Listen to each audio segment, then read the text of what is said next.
Today I will tell you about quadratic formula. लेकिन quadratic फार्मूले के बारे में बताने से पहले I just want to tell you कि क्वाड्रेटिक इक्वेशन क्या होती है। अगर हमें क्वाड्रेटिक इक्वेशन गिवन होती है तो उसको हम सॉल्व करते हैं और उस पर अप्लाई करते हैं क्वाड्रेटिक फार्मूला। क्वाड्रेटिक इक्वेशन की मैं सबसे पहले स्टैंडर्ड फॉर्म लिख देता हूँ, जो कि ax² + bx + c = 0। सो ये एक स्टैंडर्ड फॉर्म है क्वाड्रेटिक इक्वेशन की। अब मैं एक क्वाड्रेटिक इक्वेशन लिख देता हूँ। ये एक क्वाड्रेटिक इक्वेशन हो गई मेरी। अब इस क्वाड्रेटिक इक्वेशन को हमें सॉल्व करना है क्वाड्रेटिक फार्मूले से। अब ये मैंने शुरू में लिखा है ax² + bx + c = 0। ये एक्चुअली यही इक्वेशन की फॉर्म है, मतलब ये इसकी स्टैंडर्ड फॉर्म है। यहाँ पे x² से पहले जो वैल्यू होगी वो a होगा, x से पहले जो होगा वो b होगा, और जो कांस्टेंट होगा, जो नंबर होगा इसमें x नहीं होगा, वो c होगा हमारे यहाँ पे। तो यहाँ पे कुछ भी नहीं लिखा हुआ, तो यहाँ हम सपोज़ कर लेते हैं कि 1 है, तो ये वैल्यू हमारी जो है वो a हो जाएगी, ये वैल्यू हमारी b हो जाएगी, और ये वैल्यू हमारी हो जाएगी c। अब मैं आपको क्वाड्रेटिक फार्मूला बताता हूँ कि वो क्या होता है। x = -b ± b² - 4ac, ये रूट में होता है, और अपॉन 2a। सो ये क्वाड्रेटिक फार्मूला है। It's quite simple. इसमें सिंपली आपको वैल्यूज़ पुट करनी है, और 2-4 दफ़ा आप जब भी क्वेश्चन सॉल्व करें फार्मूला ज़रूर लिखें, इससे आपको ये याद हो जाएगा और फिर आपको प्रॉब्लम नहीं होगी। तो अब हम इसमें वैल्यूज़ पुट करेंगे और इससे कंपेयर करेंगे। ये इक्वेशन हमें दी हुई है। अब इस इक्वेशन में हम यहाँ सबसे पहले देख लेते हैं हमें क्या क्या वैल्यूज़ गिवन है। सबसे पहले a जो गिवन है यहाँ पे हमें वो दिया हुआ है 1। x² से पहले जो है वो 1 दिया हुआ है। जब कुछ भी नहीं लिखा होता तो 1 होता है। याद रखिएगा x² 0 नहीं हो सकता, क्योंकि 0 होगा तो ये इक्वेशन ही क्वाड्रेटिक नहीं रहेगी, क्योंकि 0 जिससे ही मल्टीप्लाई होता है तो 0 हो जाता है।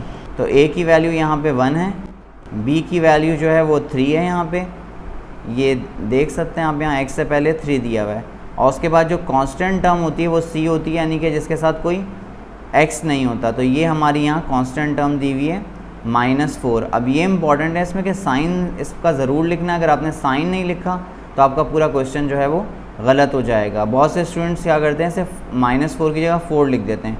पूरी वर्किंग सही होती है बट आंसर रॉन्ग हो जाता है। अब मैं इस वैल्यूज़ को इसमें पुट कर देता हूँ। सबसे पहले है -b, यहाँ पे 3 है तो यहाँ पे मैं -3 लिख दूँगा, फिर प्लस माइनस लिखूँगा। उसके बाद मुझे b² लिखना है, तो मैं ब्रैकेट लगा लूँगा। ब्रैकेट इसलिए लगाना ज़रूरी है क्योंकि अगर कोई नेगेटिव आ जाए, b यहाँ पे पॉजिटिव है लेकिन अगर नेगेटिव हो तो उसमें फिर कैलकुलेशन में प्रॉब्लम हो सकती है। तो मैं यहाँ पे b की वैल्यू लिख देता हूँ जो कि 3 है, और इसके ऊपर स्क्वायर लगाता हूँ। फिर -4ac है, a की जगह अगेन ब्रैकेट लगाऊँगा, यहाँ पे 1 लिखूँगा, और c की जगह लिख दूँगा मैं -4। तो ये मेरा स्क्वायर रूट हो गया। उसके बाद अपॉन का सिंबल बनाऊँगा, लाइन ड्रॉ करूँगा और 2a लिख दूँगा। a की वैल्यू मेरे पास 1 है तो 1 लिख दी। तो x मेरे पास हो जाएगा -3 ± √। अब 3 का स्क्वायर जो है वो 9 हो जाएगा। ये वाला जो पार्ट है,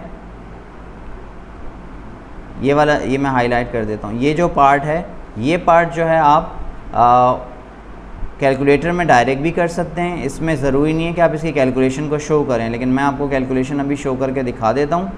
तो 3 का स्क्वायर 9 हो जाएगा, और माइनस माइनस हो जाएगा प्लस, और 4 4 16, तो ये हो जाएगा 9 + 16, और नीचे आ जाएगा हमारे पास 2।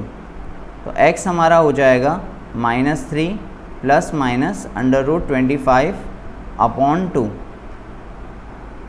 तो x हो जाएगा हमारा -3, और प्लस माइनस लिखेंगे यहाँ पे, और √25 का रूट निकाल लेंगे। तो 25 का रूट हमारे पास होता है 5। ठीक है, रूट कैसे निकालते हैं वो भी सीख लें आप। फॉर एग्जांपल 25 लिखा है हमने, तो इसको प्राइम फैक्टर से हम डिवाइड करते हैं। तो मेरे पास 2 से नहीं हो सकता, ये 3 से नहीं हो सकता, 5 से होगा। 5 5 25, और 5 1 5। तो ये 5 के 2 नंबर्स बन गए, तो स्क्वायर रूट में 2 नंबर्स का पेयर बनता है। तो ये मेरा 5 इसका आंसर आ गया। इस तरीके से आप स्क्वायर रूट निकाल सकते हैं, और अपॉन हो जाएगा 2। अब प्लस माइनस का मतलब है कि एक दफ़ा प्लस में और एक दफ़ा माइनस में, इसको मैं अलग अलग करके लिख देता हूँ।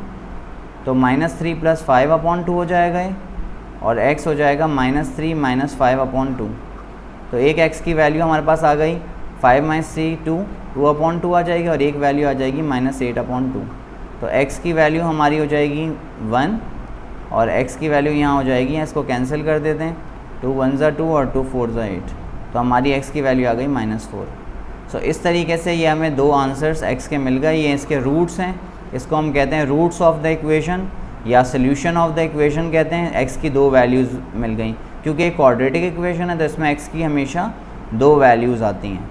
अब मैं आपको एक और एग्जांपल देता हूँ, तो इक्वेशन लिख देता हूँ 2x² - 4x - 3 = 0।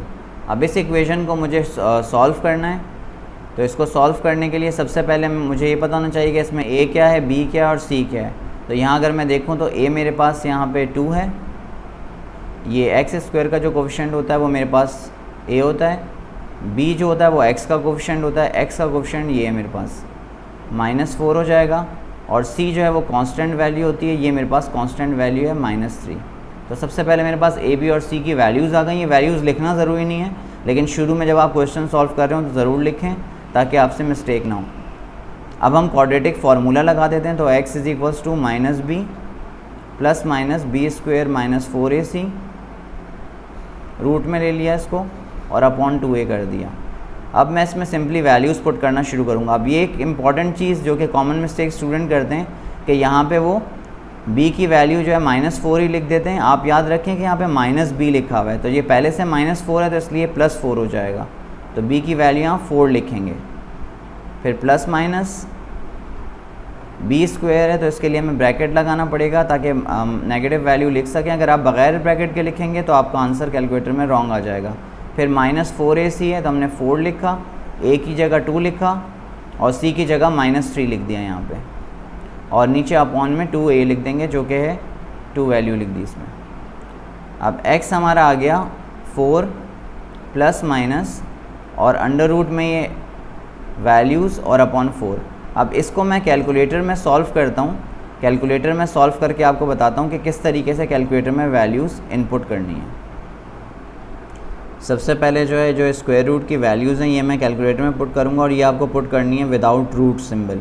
तो आप जैसा इसमें लिखा है बिल्कुल इसी तरीके से आपको कैलकुलेटर में लिखना है, और ये बहुत इंपॉर्टेंट है। सबसे पहले ब्रैकेट लगाऊंगा -4 और इसका स्क्वायर लिख दूंगा, फिर -4 ब्रैकेट 2 ब्रैकेट क्लोज, फिर ब्रैकेट ओपन और -3 और इक्वल टू दबा दूंगा, तो ये मेरे पास 40 आ गया।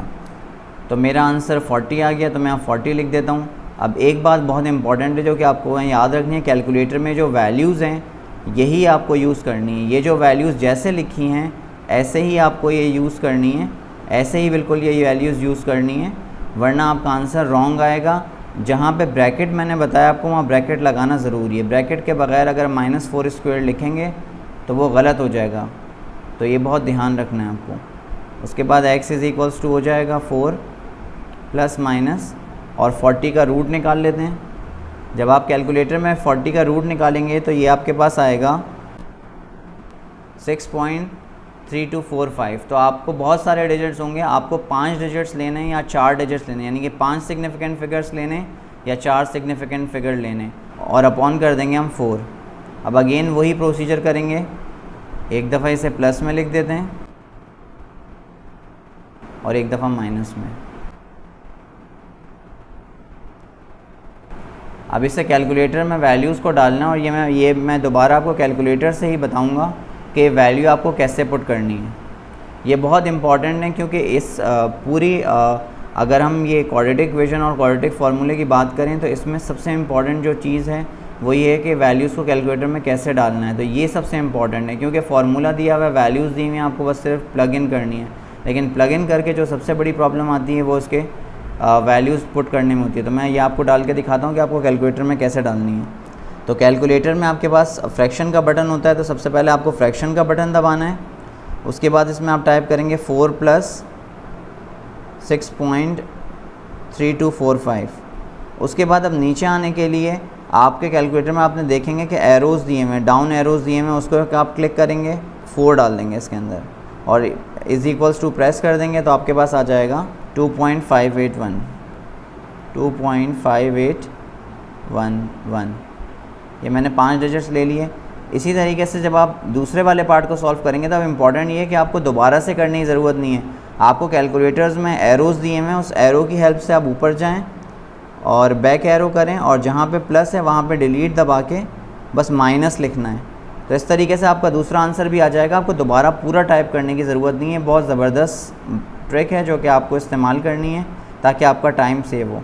तो 5811 हमारा ये आंसर आ गया। अब ये आंसर आ गया हमारा, तो इसलिए इसको बिल्कुल फ़ाइनल करने के लिए हम 3 सिग्निफिकेंट फिगर्स तक आंसर देंगे। तो 3 सिग्निफिकेंट फिगर मैं आपको पहले ही वीडियो में सिखा चुका हूँ, मैं दोबारा बता देता हूँ कि ये 2 हमारा पहला सिग्निफिकेंट हो गया, ये पहला सिग्निफिकेंट, ये दूसरा और ये तीसरा। तीसरे पे हम रुक जाते हैं और नेक्स्ट नंबर देखते हैं। नेक्स्ट नंबर जो कि ग्रीन कलर से मैं हाईलाइट अंडरलाइन कर रहा हूँ, ये नंबर अगर 5 से बड़ा होगा तो +1 कर देंगे पिछले नंबर में जो कि 8 है, और अगर 5 से छोटा होगा तो कुछ ऐड नहीं करेंगे। तो क्योंकि ये 5 से छोटा है इसलिए हम इसमें कुछ ऐड नहीं करेंगे और इसको एज इट इज़ लिख देंगे 2.58। उसके बाद दूसरे नंबर पर जाते हैं। यहाँ भी इसी तरह से होगा, 3 सिग्निफिकेंट फिगर्स हमें काउंट करने हैं। तो 0 को सिग्निफिकेंट नहीं मानते हम, शुरू में सिग्निफिकेंट नहीं होता 0 बीच में सिग्निफिकेंट होता है और आखिर में सिग्निफिकेंट होता है, लेकिन शुरू में सिग्निफिकेंट नहीं होता, इसलिए इसको हम नहीं गिनेंगे। तो 5 हमारा पहला सिग्निफिकेंट हो गया, 8 दूसरा हो गया और 1 हमारा तीसरा सिग्निफिकेंट हो गया। तो नेक्स्ट नंबर 1 है, अगेन वो 5 से छोटा है तो हम बस 0.581 लिख देंगे।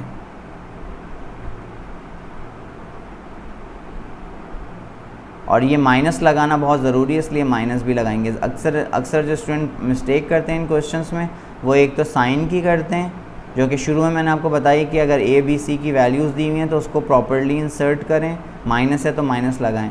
और दूसरी कैलकुलेशन मिस्टेक, वो कैलकुलेटर में कैसे सॉल्व करना है वो मैंने आपको बता दिया। अब इस तरह से किसी तरह की भी क्वाड्रेटिक इक्वेशन हो आप आराम से सॉल्व कर सकते हैं। आई होप ये आपको समझ आ गया होगा कि क्वाड्रेटिक इक्वेशन कैसे सॉल्व करते हैं। इस तरह की और मालूमाती वीडियोस देखनी है आपको तो मेरे चैनल को ज़रूर सब्सक्राइब करें और लाइक एंड शेयर करें और अपने फ्रेंड्स वगैरह के साथ भी शेयर करें ताकि वो लोग भी इससे फ़ायदा उठा सकें।